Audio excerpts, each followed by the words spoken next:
Trying again now. Can you hear me this time? Testing, testing, testing. Can you hear me out there? Well, that's no good at all. Test, can you hear? Test, test, test. The microphone says, I see the microphone indicators.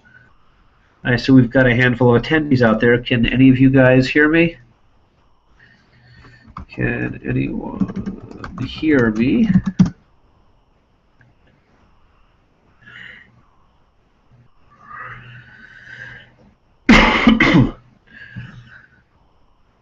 Okay, so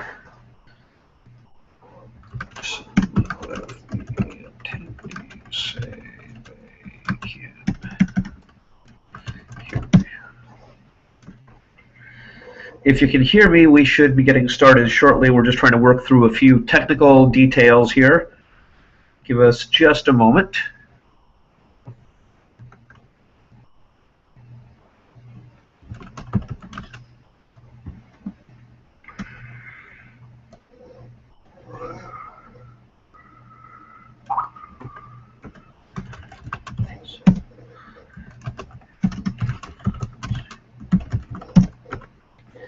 And do you guys see my my slides up here, the streaming video without plugins, future of online media?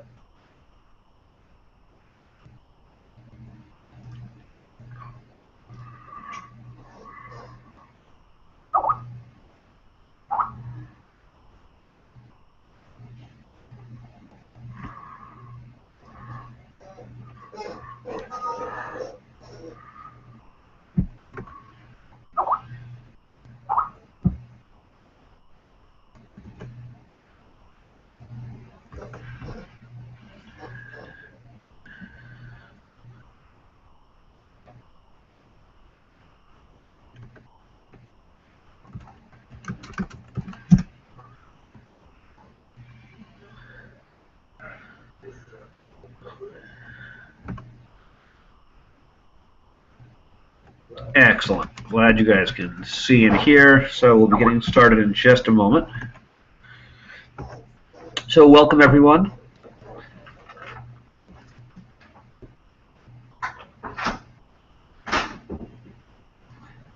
Welcome, I'm Jeff Tapper, and I'll be talking to you guys about streaming video without plugins.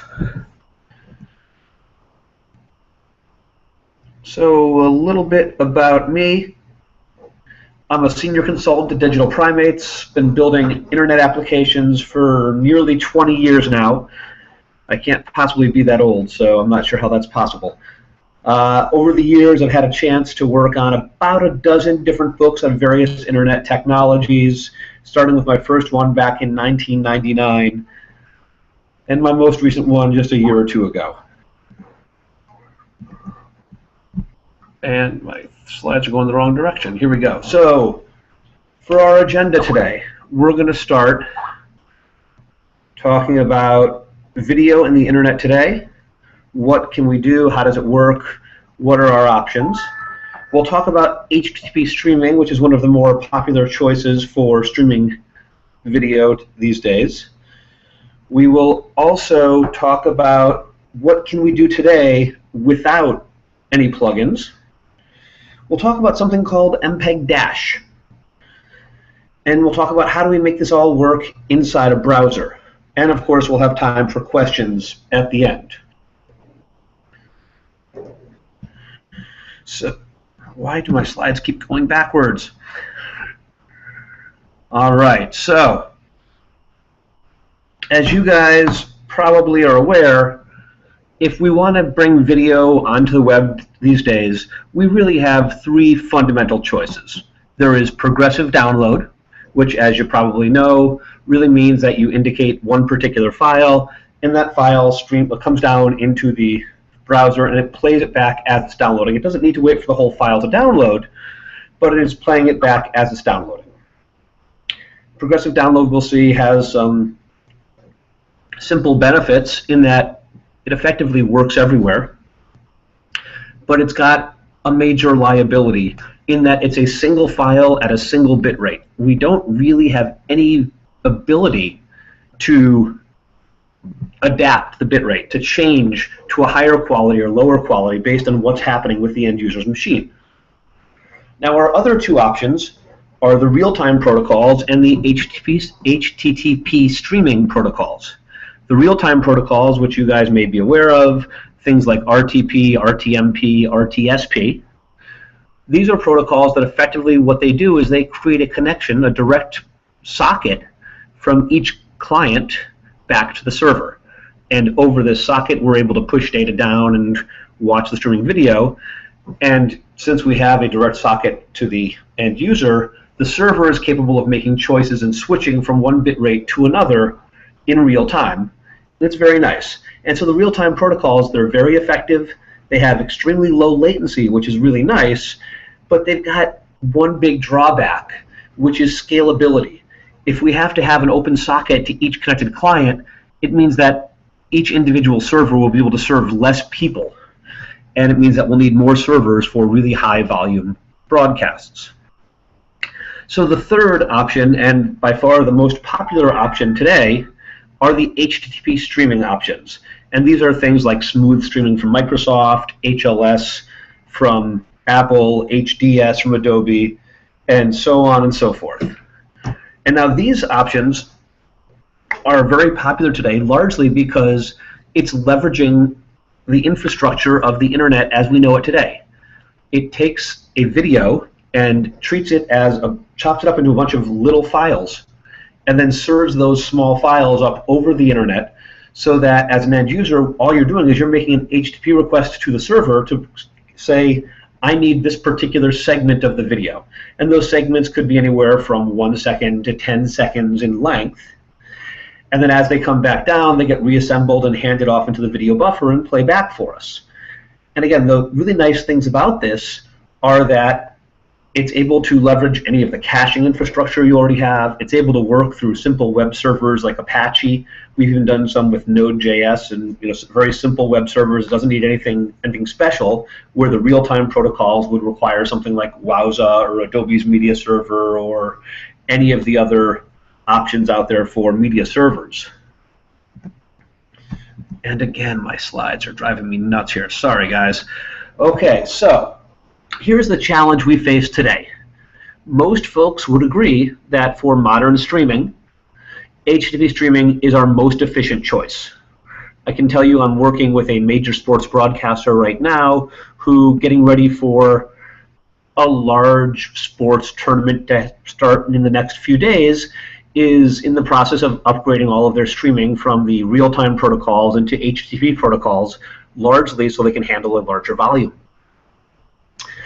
But part of the challenge that we have is that different devices and different browsers are going to support different streaming protocols. And there is no one standard that is ubiquitously supported. And the end result is that today we end up having to take our same video content and serve it several different times in different ways to everybody. So what this effectively means is that today, if you want to serve your content to the Flash player, well, the Flash player can natively consume either RTMP or HDS. If you want to serve it to a Silverlight player, well, a Silverlight player can natively consume smooth streaming. If you want to serve it to QuickTime or to any of the iOS devices, HLS is your option. And we end up with a lot of different hodgepodge of formats to try to be ubiquitous and try to get the content to as many people as possible. So we're talking about browsers here today. So let's talk about what can we do today in web browsers. So ultimately, the only true option that is ubiquitously supported by all the browsers today is progressive download. And this is not a great option. We talked about earlier, progressive download doesn't give us any real ability to do adaptive bitrate algorithms or any of those kinds of things. Another challenge that we're going to have, even in the browser world, is that different browsers support different video codecs. Now, the idea of a codec basically is the compression algorithms. How are we going to take the video and Instead of which at a raw file could be multiple gigabytes, we want to get it down so it's small enough so that we can stream it to end users effectively today. And you see listed here a number of the more popular codecs today, things like H.264, WebM as a container with either VP8 or VP9. These are all different codecs out there. In the old days, Sorensen had a couple ones that were very popular in the Flash days. So H.264 by far is the most popular of the codecs today, and it's much closer to ubiquity in terms of browser support than we've ever been. Earlier this year, I believe it was Cisco announced that they were willing to pay the H.264 licensing fees for browsers to support it. So in terms of streaming, HTTP streaming into browsers, Safari on iOS and macOS will natively support HLS. But what we now have are these things called media source extensions. And media source extensions, what they really are all about is they are a set of extensions to HTML5 that will effectively give us an API into the video tag. And these media source extensions are available today in Chrome and in Internet Explorer 11. And just last week, Apple announced a beta of Safari which supports these media source extensions. And a week or two before that, Firefox announced their beta supporting media source extensions. So these media source extensions are clearly the direction we want to go for streaming to browsers. And again, with the slides. So as I say, media source extensions, what they allow us to do is they just give us an API to the video tag. And what this really means is that we can use HTTP streaming. We can download individual segments of the file and hand them over to that video tag a little bit at a time. Now, by doing this, it allows us to, as we're downloading each one, to make the choice, do I want to keep it at the same quality? Do I want to adapt it to a higher quality or to a lower quality? If the user wants to seek to another part of the video, we can simply request the proper fragment, the proper segment for that time in the video. And what this allows is for true HTTP streaming directly into HTML. As I mentioned, it's not universally supported yet. It is fully available in all the recent versions of Chrome for about the past 12 months. Internet Explorer 11 fully supports it, and Safari and Netscape, Firefox have it coming shortly. So media source extensions, they are currently an editor's draft to the HTML working group. At the end, I've got some links for you, so if you want to see exactly what the draft looks like, what the proposal is here, it's all available publicly, and it's really worthwhile. Oh, God. All right, so let's talk just a little bit here about MPEG-Dash. Dash is an open standard to attempt to unify the various HTTP streaming standards. And Dash stands for Dynamic Adaptive Streaming over HTTP. And it's an ISO open standard and addresses all sorts of different use cases here. And as I mentioned earlier, part of the challenge we have within the HTTP streaming world is there are 3 different proprietary standards that are very popular today between smooth streaming, HLS, and HDS. And the reality is that as proprietary standards, it's very difficult to get broad-scale adoption because people want to use a standard that is either their own or is open to everybody. They don't want to adopt somebody else's standard. And so what MPEG-Dash does, what the MPEG group did was to bring together all of the major players. So this included Microsoft, Adobe, and Apple, and many others as well. Google was a major player in this as well. And they all came up with the ideas of what is it we need to do? What should an HTTP streaming standard provide?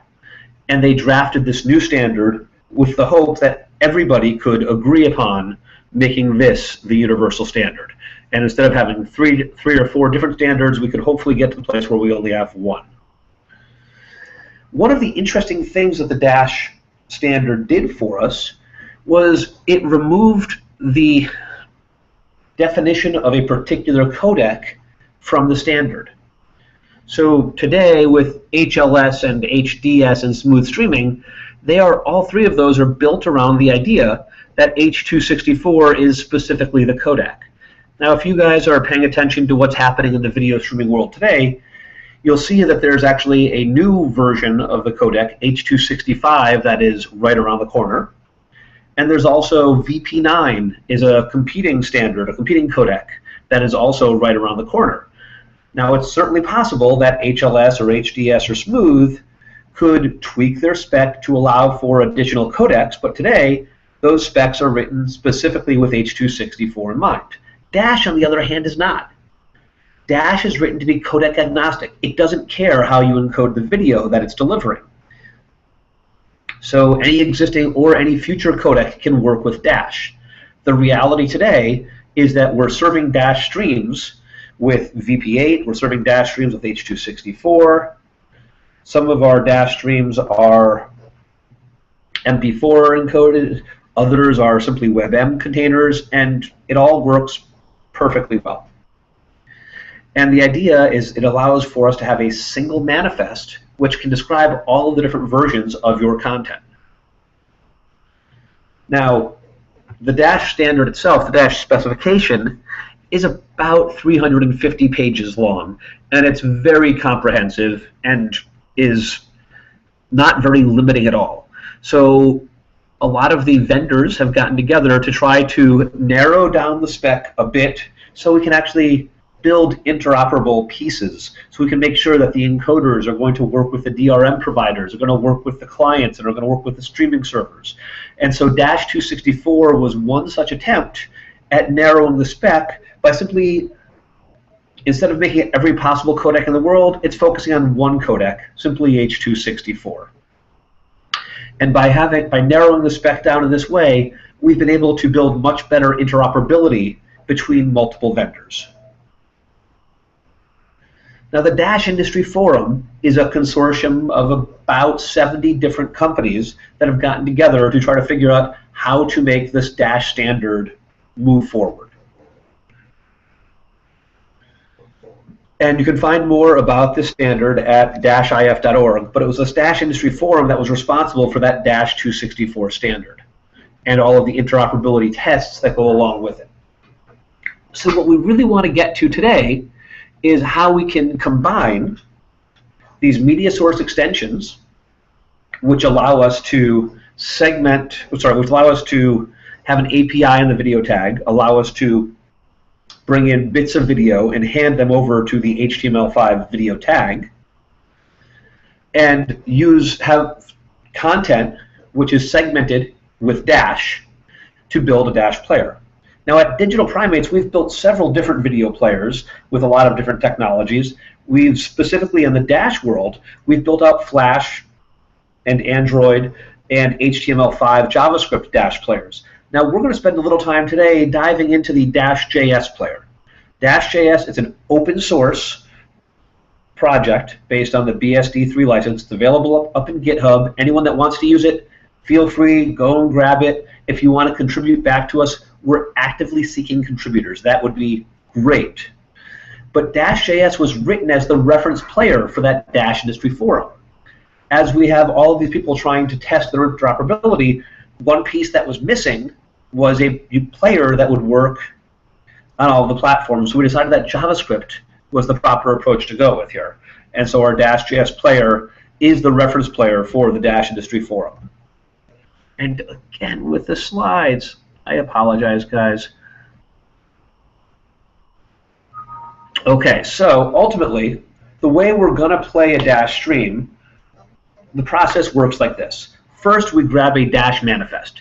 And the manifest, it's really nothing but an XML file that describes to us where to find the content and what kind of content is available. It'll tell us things like what codecs are being used, what DRMs are in place, obviously things like where the files are, what bit rates are available, what the resolution of the content is, so on and so forth.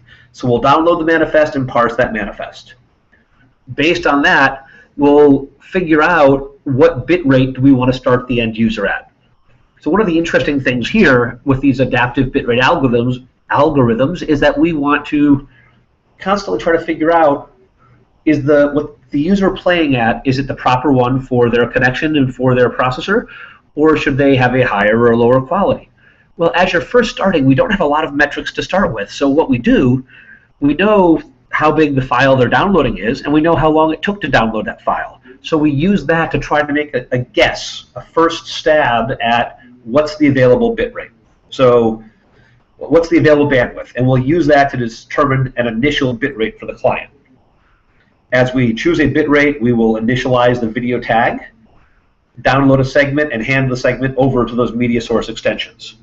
Now, each time we download a new file, once again, we're going to measure the file size and how long it took, and constantly go through a set of metrics to figure out, is this the right one? Should I adapt up or adapt down? So within the Dash structure, there are 3 different types of files that we'll deal with. There's the manifest file, as I mentioned. That's an XML file that describes the content. There's an initialization file. And really what this is this is the start of the MP4 box structure that we need to hand over to the video tag so it knows things like what codec is it going to play back, and it's able to get itself set properly to play back that content. And then there's the individual segments. And the segments are all of the various video and audio tracks. Now, one of the interesting things that Dash has done is it allows us to work with demuxed audio and video. What that means is that you can have the audio sets of files in one place and the video sets of files in another place. Why would you want this? Well, there's actually a number of different use cases, but in terms of simple efficiency, if you think about it for a moment, as you're changing from one bit rate to another, most likely what you're changing is the quality of the video. In many use cases, the audio is going to stay exactly the same. So if we have 5 different renditions of a particular video, why do we want to have the audio, the identical audio in 5 different places? It makes more sense to have one set of audio and then 5 different sets of video. Or the alternative use case, if you think about a video that has multiple languages. It's really nice to be able to just continue playing the same video and just switch out what audio tracks you're playing. And so by allowing for the demuxed audio and video, we get a lot more flexibility that way. Inside our Dash manifest, like any other XML document, we've got a root node. Under the root node, we'll then have 1 or more periods. Now, the idea of a period is it basically describes a segment, a timed segment of content. And more often than not, when we're using multiple periods, we use that for the most common use case is advertising. Right? We're going to play the show back for 15 minutes, then we're going to have a 3-minute ad break, something of that sort. Within each period, we'll have 1 or more adaptation sets for video and 1 or more adaptation sets for audio. So an adaptation set, what that really is all about is a series of equivalent content. And now if you think about, as you guys have all watched video before, sometimes you see video and it's in a 4:3 more square format. Other times the more modern videos tend to be in 16:9. Now what would be really distracting as an end user to be bouncing back and forth between the 4:3 and 16:9 video. So those are not equivalent pieces of content. So they would not be described within the same adaptation set. Likewise, on the audio stream, if to switch back and forth between 7-channel surround and mono is a very jarring change, and they're not functionally equivalent. So again, you wouldn't have different adaptation sets. You wouldn't have within the same adaptation set both full surround sound and mono. You would have the different bit rates of your surround, maybe the different bit rates of your mono, and have a different adaptation set for each. Within each adaptation set, we'll have then a set of representations. And these representations will tell us this is the particular bit rate, and here are the properties that go along with that bit rate. And within each representation is where we'll find the details on the actual segments. Now, of course, among the challenges that we have is that the Dash spec, being as broad as it is, allows several different approaches for how do we want to describe these representations. There's a segment base, and the idea of a segment base is to use byte range requests to get the individual segments. So really what's happening with the segment base is there is one file, one for each bit rate, sitting on the server, and the server knows how to take a request to say, give me bytes 1 through 1001. And the server will just, on the fly, create the segments for you and deliver them. A segment list or a segment template are ways that we could do the similar thing, but have the content segmented already for us. And so the segment list will actually give us literally just a list of all the various segments, what their URLs are and how to get them. A segment template uses more of a wildcard pattern, so that you can say, well, we'll take a look and see exactly how those work, but we've got a number of different approaches here for how to describe these. So here's a simple segment list, and what you'll see is that it is literally, we've got a segment list with the time scale, and then there's just a series of segment URLs indicating one segment after the other.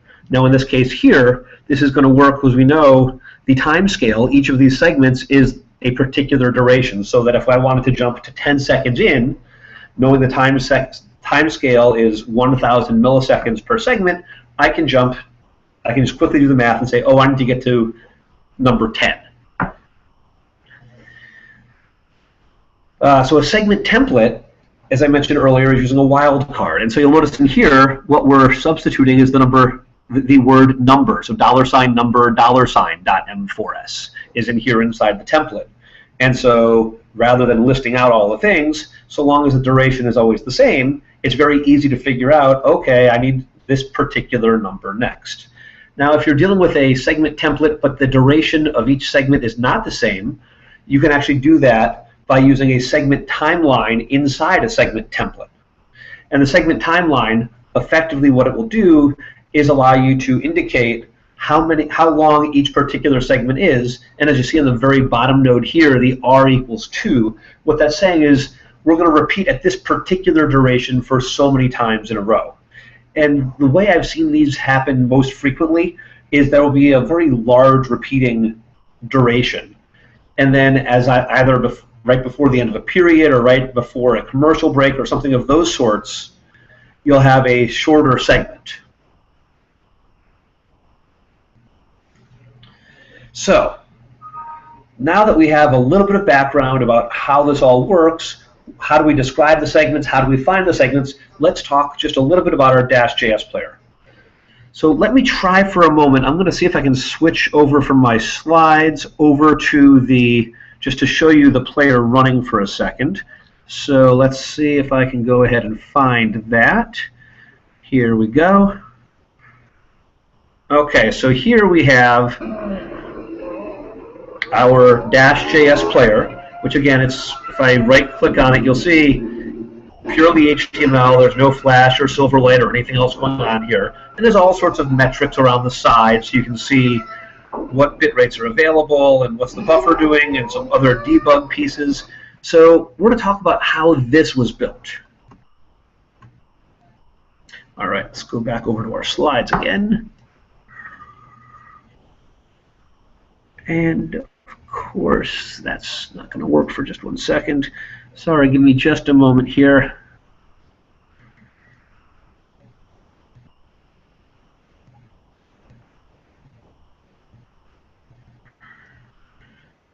All right, here we go.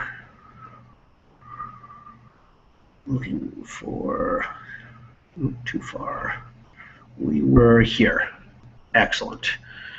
Does that look right? Yeah, that looks right. Great. Okay. So our Dash.js player, as I mentioned earlier, it's free, open source, BSD license, available on GitHub. Lots of different folks have actually been working with this so far. Recently, the BBC did a series of live broadcasts based on our Dash.js player. Wowza's working with it, EasyDRM. Lots of companies. It became, a very easy way for folks to start working with Dash and having a player that's going to work.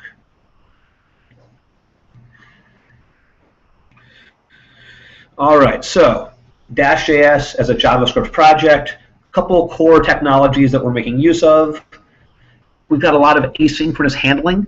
So we use a framework called Q. Because we wanted it to be very extensible, we used a dependency injection and inversion of control framework called Dijon.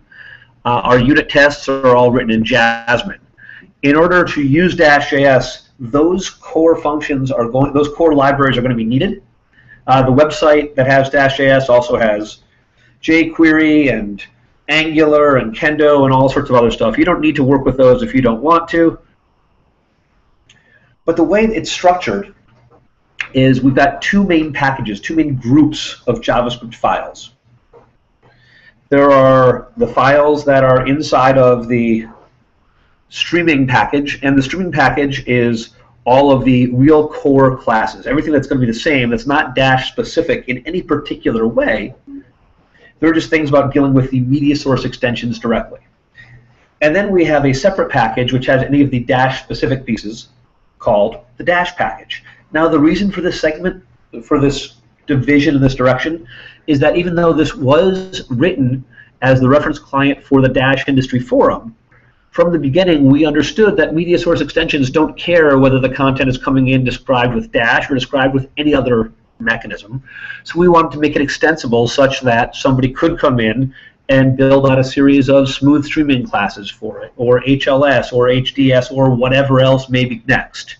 Ultimately, it's all about playing back the content using media source extensions. In our initial use cases here, it's all Dash, but it doesn't have to be.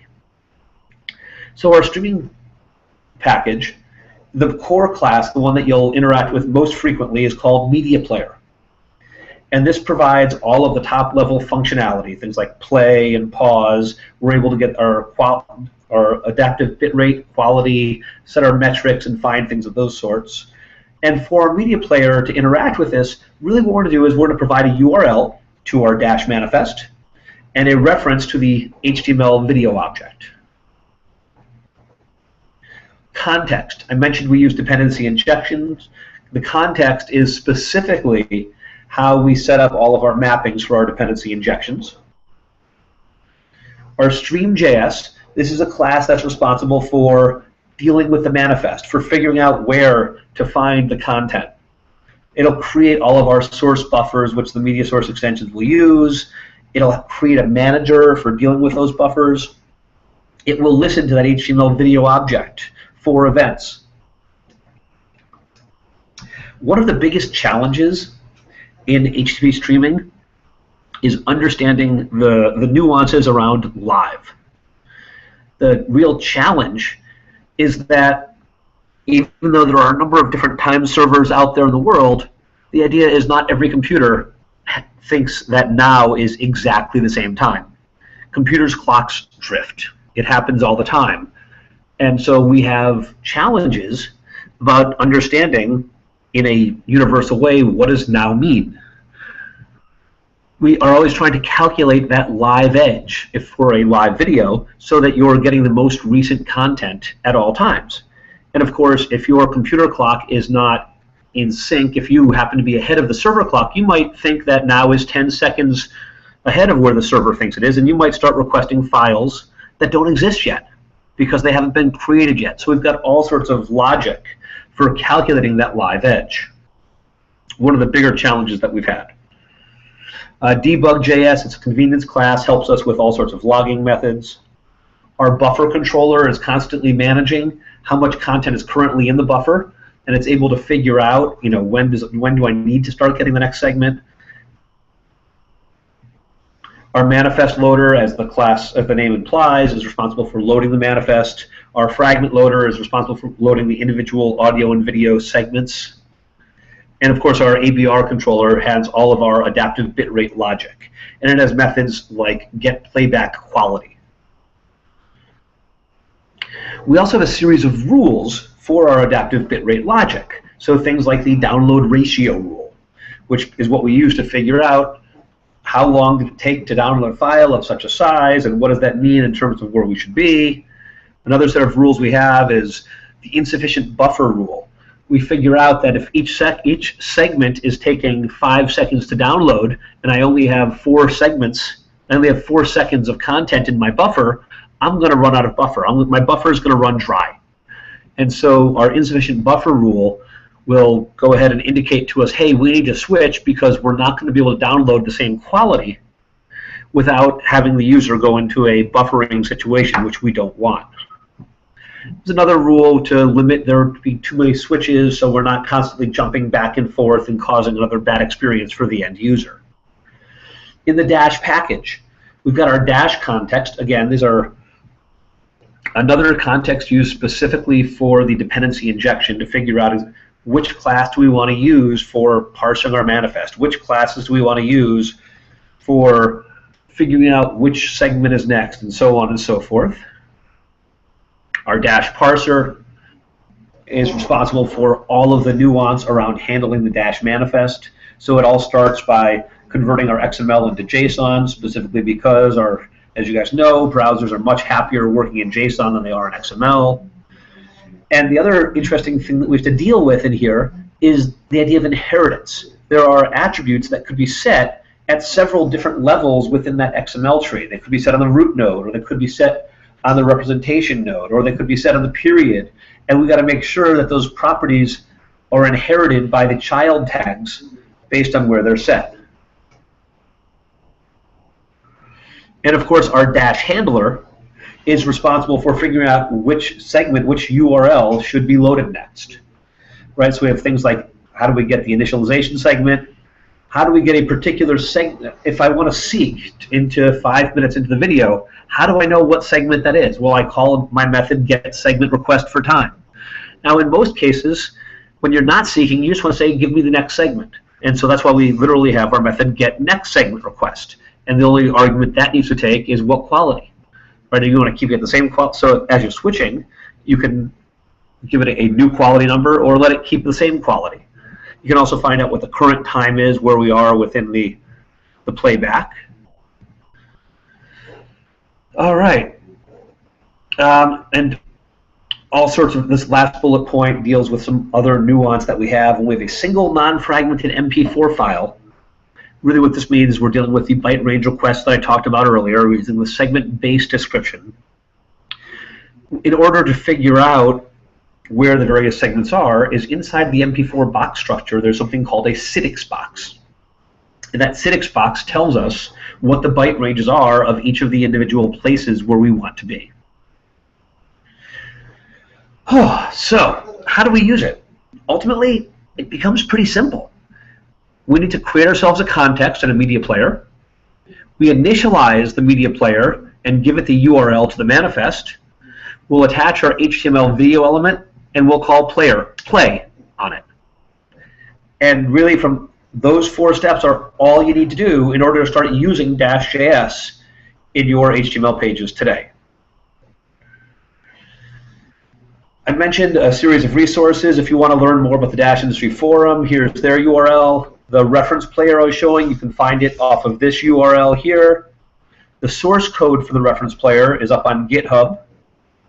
If you want to learn more about the HTML extensions, the media source extensions, or the encrypted media extensions, here's the URLs for that. And of course, if you want to just reach out to me, here are my Twitter and my company's Twitter. Okay, so I'm going to take a breath and see if any of you guys out there have any questions.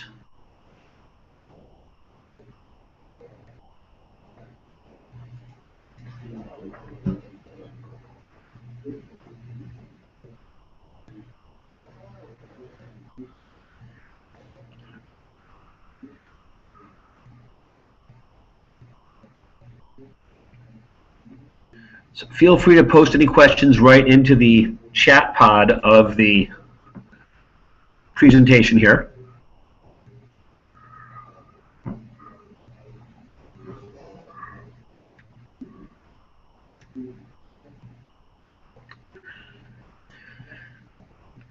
Well, so let me start by asking you guys, how many of you are actively streaming video to browsers today?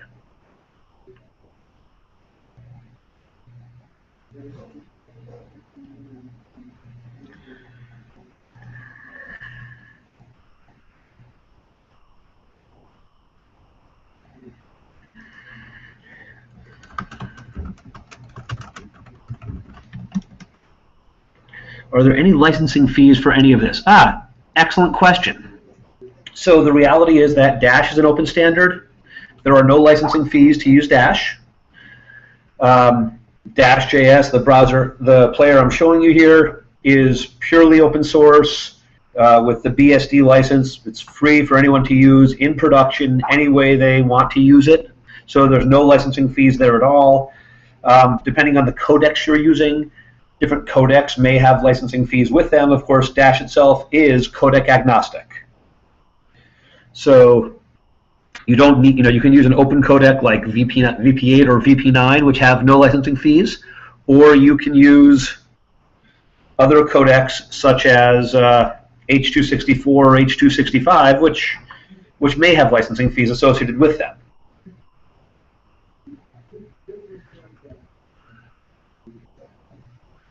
All right, so we've got a few folks out there. It looks like Mike, Ben, and Michael are actively streaming video to browsers. So that's great. Looks like Renee and Randall are not, but all good.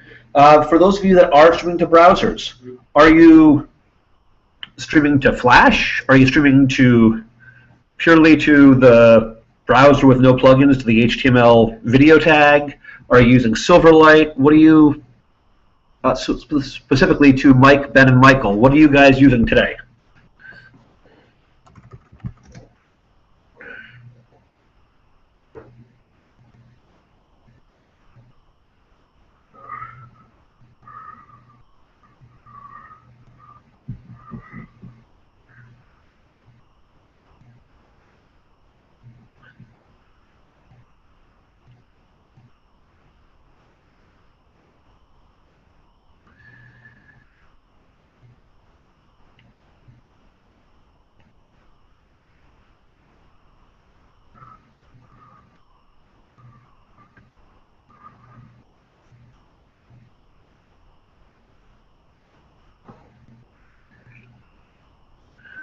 And of course, as always, feel free to ask any other questions you have. Just post them into the chat.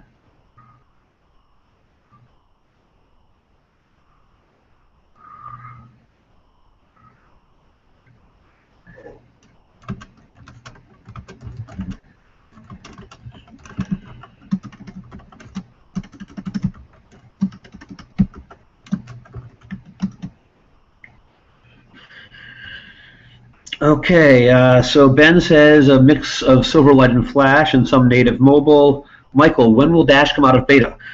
So that's an interesting question. Dash is not actually in beta. The Dash specification has been released.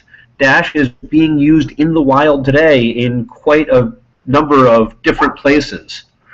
Mike, HTML5 for MP4 with fallback to WebM, then Flash. Okay, makes perfect sense.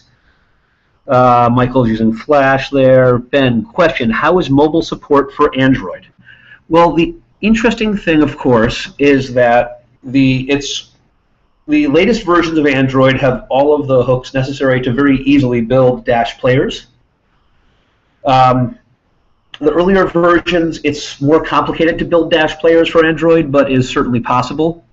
Dash is also natively supported within Chromecast, which actually goes over to Michael's question here about who is using Dash today. One of the bigger places using Dash today, in fact, is YouTube. If you guys go and watch YouTube in a Chrome or IE11 browser, chances are 95% of the videos you see are actually going to be Dash with WebM and VP8, which is interesting to note, but of course Google doesn't talk much about it. An interesting thing you can do, I don't know if you guys know this or not about YouTube, if you right-click on a YouTube video, there will be an option that says Stats for Geeks. And there you can find out whether or not the stream you're looking at is it Dash, what codec is it using, so on and so forth.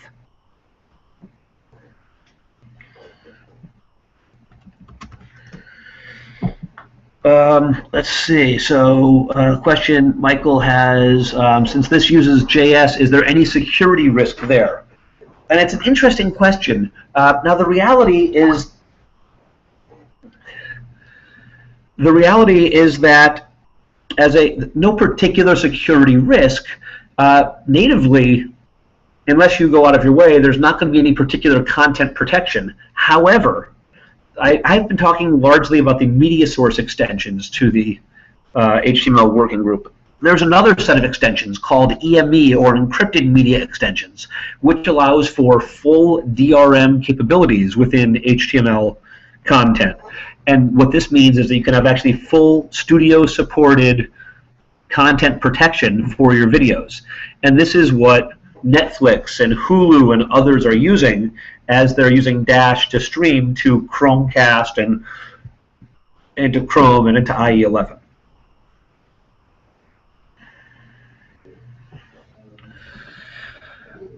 So that sort of answers a couple of the questions, both about who is using Dash today as well as the security risks within JS. Are there any other questions out there?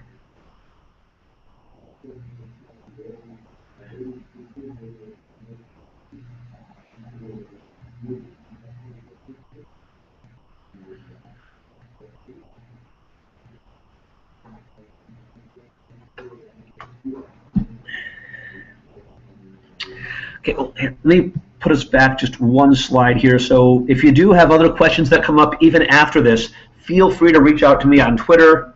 Happy to answer any questions. I'm always happy to talk about streaming video, Dash, JavaScript, enterprise development. These are all the things that I spend the rest of my day doing all the time. So by all means, feel free to reach out to me should you have other questions.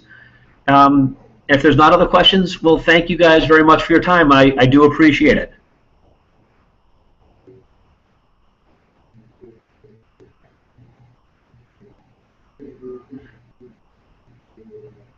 Is there a limit on the number of viewers? Another excellent question. So the reality is that there is no limit on the number of viewers, and since what we're dealing with here is purely HTTP streaming, there's not even much of a limit in terms of how many simultaneous users a server can handle. It becomes just as much as how many web pages can your server handle, right? How many simultaneous web viewers, because what we're doing is we're just serving content over HTTP, exactly the same way you serve HTML pages or images or anything else through your web server.